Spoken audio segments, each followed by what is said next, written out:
Okay, so our next dish that we're going to look at is we're going to cover the method of shallow frying. We're also going to cover the technique of coating.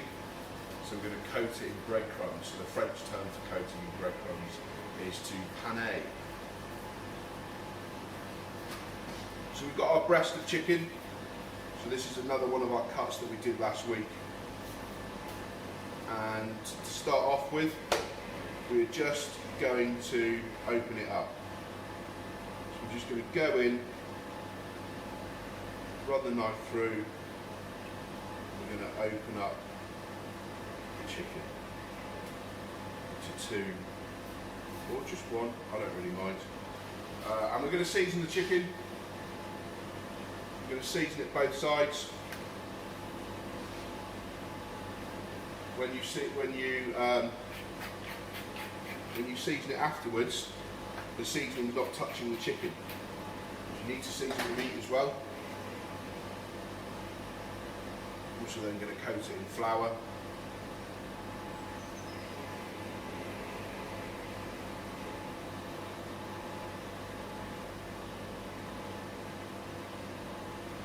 Then in egg. Making sure it's all nice and coated. And then in breadcrumb.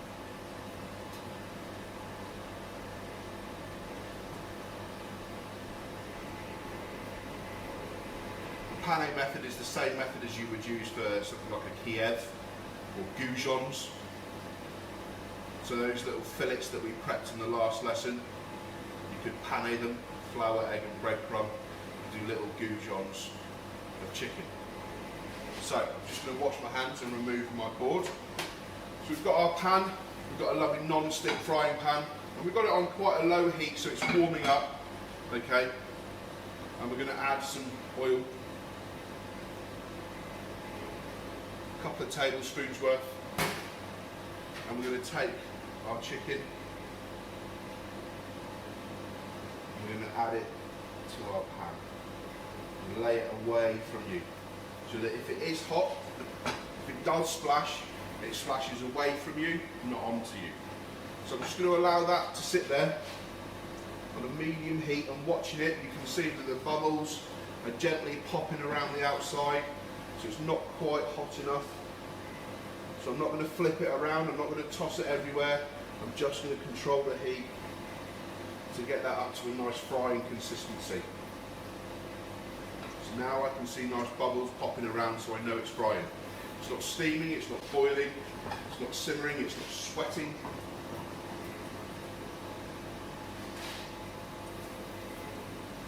Clearly, because we've had raw chicken in the flour, egg and breadcrumb, we can't reuse it. You can't use it for something else. You'll end up causing cross-contamination. You could ultimately end up really hurting someone and really causing someone a lot of hurt and pain. Right. So, we're now going to turn the chicken over. We're going to take the chicken, we're going to hold it, and we're going to gently rock it over. So we're not playing around with it, we're not messing it, we're not throwing it everywhere, and we're not tossing it everywhere. We're just gently, gently allowing it to cook. We're going to season it.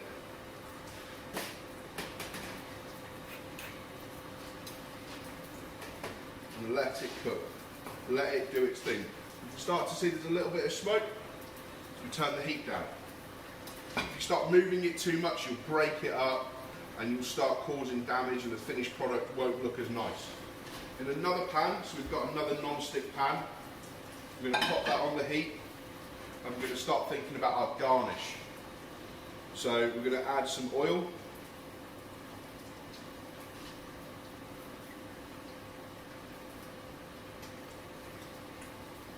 To the pan. I'm going to allow that to start to warm up. You can feel how the chicken's doing. You can touch it and you can feel if it's nearly there. You can see it cooking. If you look down the side, you can see on that white bit there that it's exposed, how it's white on one side, white on the other, and slightly pink in the middle. It's not cooked yet. Chicken's one of those things where you can't serve other than well done. So, we're nearly there. So to this pan, we're going to add some butter to help finish it off. Just the words of James Martin, a couple of little cubes of butter. We're just going to give it a little wobble, just to start getting that butter to coat everything and be all lovely. We've got some lemon zest. The lemon zest will add a nice freshness to the dish. We've got some parsley.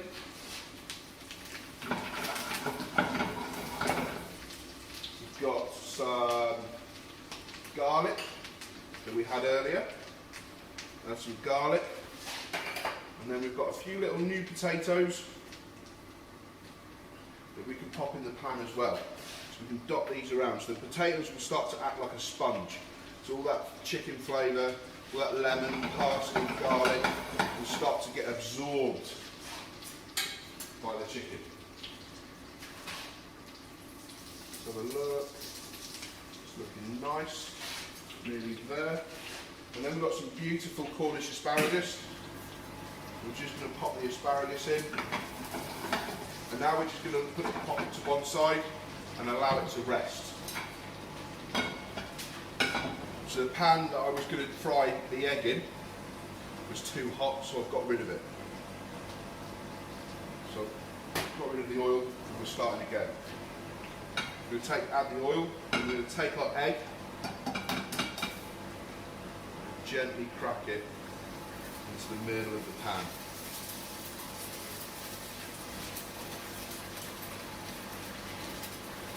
A little bit of pepper, a little bit of salt, and we're just going to allow the heat to finish cooking it. We're just going to let it gently control itself, control the cooking process. Okay? Let the heat do the work, don't you do the work. Alright? So whilst we're waiting for that, we're going to get our plate. We're going to use a lovely plate. In terms of the butter, if you're serving this, you can go with any combination of flavours. Capers work wonderfully. A little bit of chilli. You could go down a Thai route. You could go down an Indian route.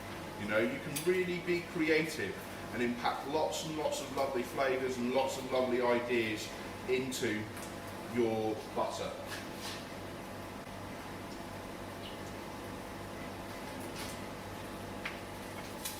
I'm just going to pop some oil over the top, gently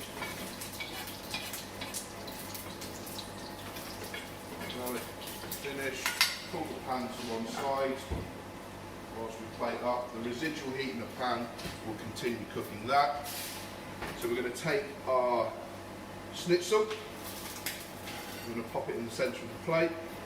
We're going to take our potatoes, which have started to absorb all that wonderful, wonderful flavour from the pan. Then going to go in with our asparagus. Pop our asparagus on. You can arrange it nicely if you want. You can do all sorts of crossovers and all sorts of wonderful things. Then we're going to take our fried egg. Pop our fried egg on. This is a sticky one. Doesn't want to come off. There we go. Pop our fried egg on. We can take a little bit of our butter. A little bit of the butter on. What I think about making sure it's healthy as well as delicious. And then you can repeat some of the flavours. Just well. So a little bit of lemon zest, a little bit of parsley. So that is our chicken schnitzel with a St. U's fried egg, some Enodoc asparagus, some lovely new potatoes and a gremolata butter.